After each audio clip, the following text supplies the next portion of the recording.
Добро утро, синигерчета! Има едно изречение, което винаги ме е напрягало. И то е: аз едно време, знаеш къв бях?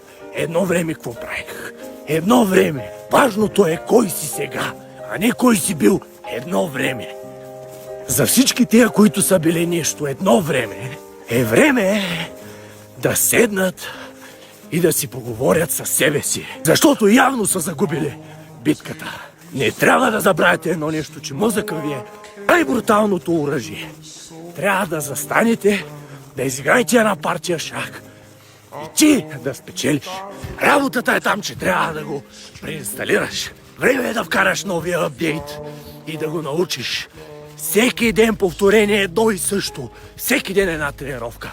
Всеки ден хубаво хранене. И рано или късно ще се предаде. Ясно е, че в началото ще кажа: ама за какво го правиш сега? Ти става на 40 години. Той живота свършва. Сега само почивка. Ама не, той сега започва. И това е първата и най-важна битка, която трябва да спечелиш. Това е моето послание към вас днес. Спорта е здраве, природата също. Да си легно не е, айде, чао.